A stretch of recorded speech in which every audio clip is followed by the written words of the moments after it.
Hey everyone, it's Lynnea for Miss Ink Stamps. I'm creating a very simple card today using just the Blooming Brushes stamp set from Miss Ink Stamps, and then I'll also be doing some simple coloring and a bit of watercolor ink spattering. But really this card is quite simple and took me only a few minutes to make. I'm starting off here with my Misty and a piece of cardstock that measures 4 1/4 by 5.5 inches, so a standard A2 card front. I'm going to put this in a landscape style, and I'm using my Misty and putting that paintbrush that has the little vine around it in the center-ish. I'm just eyeballing. I'm not using any kind of fancy measuring or anything, just putting it as straight as I can and in the center.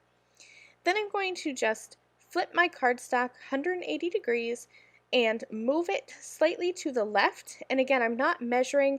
I am making sure that my cardstock is lined up on the lines in my on my Misty grid pad, but I'm not really counting how many squares I need to move over. Again, just eyeballing it. And then I'll move this cardstock to the right and line that up again and stamp this image. I just wanted to have some evenly spaced paintbrushes, and they're kind of going right side up and upside down and alternating that way. But if you wanted to, you could keep them all right side up. I'm going to do some quick Copic coloring here, so if you wanted to know which marker colors I'm using, go ahead and pause the video there and take a screenshot. I don't do very fancy Copic coloring. I keep it very simple.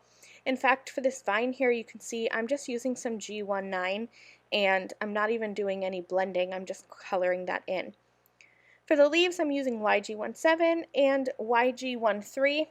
Really simple blending here, adding the darkest color towards the base of the leaf and then coloring out with the lighter. I use some C4 on the metal bands of the paintbrush, and then I have E53 and E51 for the brush itself, RV17 and RV14 for a hot pink tip of paint. And then I have some more earth brown markers here. I'm using E37, 35, and 33 for the actual barrel of the paintbrush.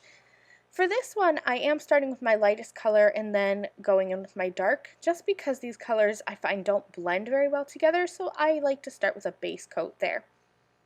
I wanted to add just a little bit of color in the background, and my favorite way to do that is with some ink spattering.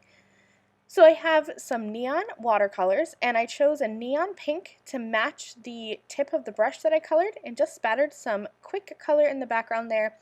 I cut out my paintbrush as well as a sentiment from the Blooming Brushes stamp set, just fussy cut quickly with my scissors, and I mounted them with some foam tape. And then just to add a bit of sparkle to my card, I'm coming in with my Spectrum Noir clear sparkle pen, and I added that sparkle to the paintbrush. It's hard to pick up on camera, but you can see it there, and it just adds a nice finishing touch. That's my card. Thanks so much for joining me. On the screen now are 2 other videos that I've done using Miss Ink Stamps products that I thought you might enjoy. Thanks for joining me, and I'll see you soon. Bye!